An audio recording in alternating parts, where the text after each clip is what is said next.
সাহাবায়ে কেরামদের কাছে ঈদ মানে ছিল কষ্ট, ঈদ মানে ছিল চোখের পানি। সাহাবায়ে কেরামদের কাছে ঈদ মানে ছিল চোখের পানি। সাহাবায়ে কেরামদের কাছে ঈদ মানে ছিল কলিজা ফাটা আর্তনাদ। সাহাবায়ে কেরামদের কাছে ঈদ মানে ছিল গরিবের কষ্ট উপলব্ধি করা, যেটার ধারে কাছেও আমরা নাই। ওমর রাদিয়াল্লাহু তাআলা ঈদের দিন কান্নাকাটি করছেন। জিজ্ঞেস করা হলো, আজকে আনন্দের দিন আপনি কাঁদছেন কেন?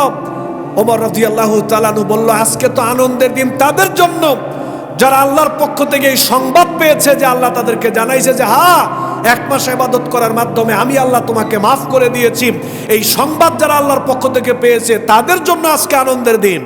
কিন্তু আমি ওমর তো এখন পর্যন্ত সংবাদ পাইলাম না আল্লাহর পক্ষ থেকে, আমার গুনাহগুলো মাফ হইল কিনা আমি এখনো সংবাদ পাই নাই। এই চিন্তা করে আমি কান্নাকাটি করছি।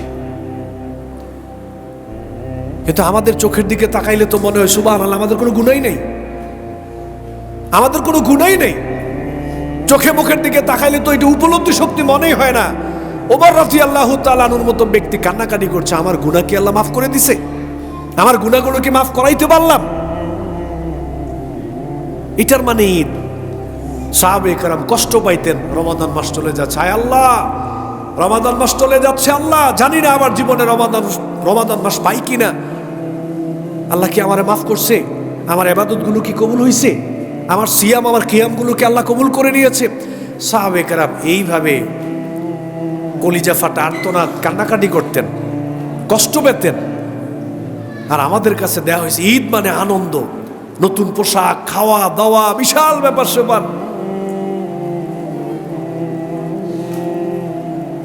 ঈদ মানে তাদের জন্য আনন্দ যারা এরকম সংবাদ পাইছে আল্লাহর পক্ষ থেকে যে হ্যাঁ, আমি আল্লাহ তোমার জীবনের সব গুনাহ মাফ করে দিছি, তোমার রোজা কবুল হয়েছে, তোমার তারাবি কবুল হয়েছে, তোমার তাহাজ্জুদ কবুল হয়েছে, তোমার সাহারি কবুল হয়েছে, তোমার ইফতার কবুল হয়েছে, তোমার সাদাকাতুল ফিতর কবুল হয়েছে, তোমার যাকাত কবুল হয়েছে, তোমার দান সাদাকা কবুল হয়েছে, তোমার কোরআন তেলাওয়াত কবুল হয়েছে, তোমার ইস্তেগফার কবুল হয়েছে। যারা এই মর্মে আল্লাহর পক্ষ থেকে সংবাদ পাইছে তাদের জন্য আনন্দের দিন। অতএব বন্ধুগণ আমার, ঈদ মানে আনন্দ।